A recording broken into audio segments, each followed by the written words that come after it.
Musa Online.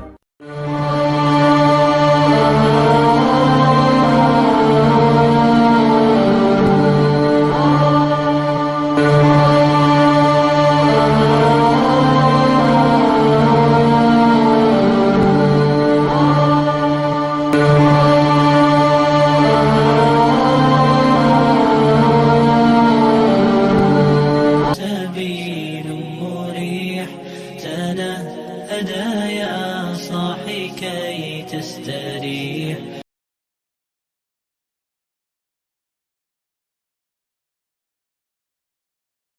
Khadijah memang wanita istimewa. 2/3 wilayah Makkah adalah milik Siti Khadijah binti Khuwailid, istri pertama Rasulullah.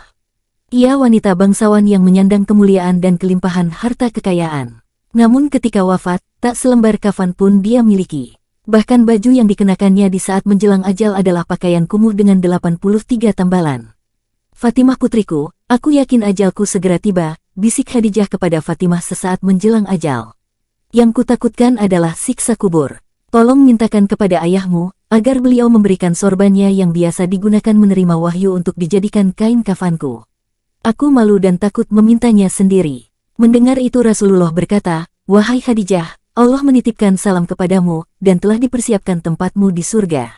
Siti Khadijah, Ummul Mukminin ibu kaum mukmin pun kemudian menghembuskan nafas terakhirnya di pangkuan Rasulullah. Didekapnya sang istri itu dengan perasaan pilu yang teramat sangat. Tumpahlah air mata mulia Rasulullah dan semua orang yang ada di situ.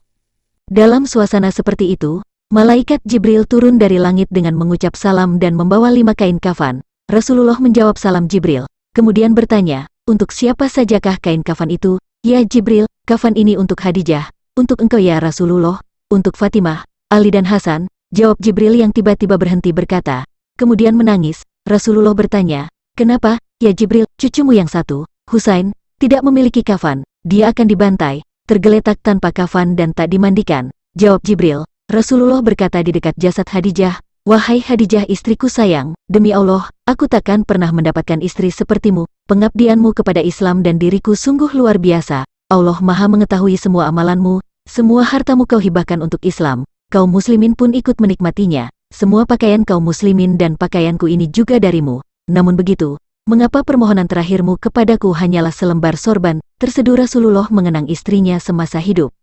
Dikisahkan, suatu hari ketika Rasulullah pulang dari berdakwah, beliau masuk ke dalam rumah. Khadijah menyambut dan hendak berdiri di depan pintu. Kemudian Rasulullah bersabda, "Wahai Khadijah, tetaplah kamu di tempatmu." Ketika itu Khadijah sedang menyusui Fatimah yang masih bayi. Saat itu seluruh kekayaan mereka telah habis. Seringkali makanan pun tak punya, sehingga ketika Fatimah menyusu, bukan air susu yang keluar akan tetapi darah. Darahlah yang masuk dalam mulut Fatimah radhiyallahu anhu.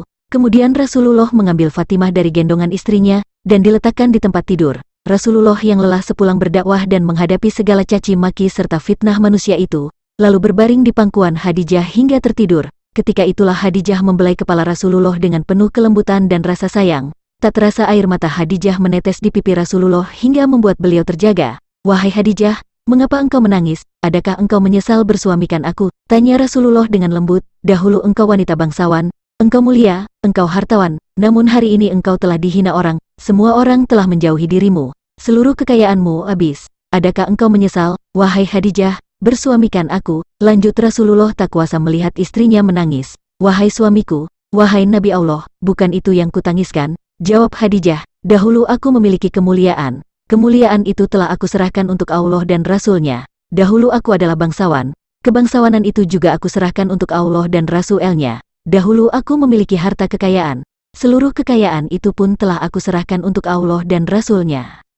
Wahai Rasulullah, sekarang aku tak punya apa-apa lagi, tetapi engkau masih terus memperjuangkan agama ini. Wahai Rasulullah, sekiranya nanti aku mati sedangkan perjuanganmu belum selesai, sekiranya engkau hendak menyeberangi sebuah lautan, sekiranya engkau hendak menyeberangi sungai namun engkau tidak memperoleh rakit ataupun jembatan, maka galilah lubang kuburku, ambillah tulang belulangku, jadikanlah sebagai jembatan bagimu untuk menyeberangi sungai itu supaya engkau bisa berjumpa dengan manusia, dan melanjutkan dakwahmu. Ingatkan mereka tentang kebesaran Allah, ingatkan mereka kepada yang hak, ajak mereka kepada Islam." Wahai Rasulullah, Rasulullah pun tampak sedih. "Oh Khadijahku sayang, kau meninggalkanku sendirian dalam perjuanganku. Siapa lagi yang akan membantuku?" "Aku, ya Rasulullah, sahut Ali bin Abi Thalib. Jawab, menantu Rasulullah, di samping jasad Siti Khadijah. Rasulullah kemudian berdoa kepada Allah, Ya Allah, ya ilahi Robi, limpahkanlah rahmatmu kepada Khadijahku, yang selalu membantuku dalam menegakkan Islam, mempercayaiku pada saat orang lain menentangku, menyenangkanku pada saat orang lain menyusahkanku,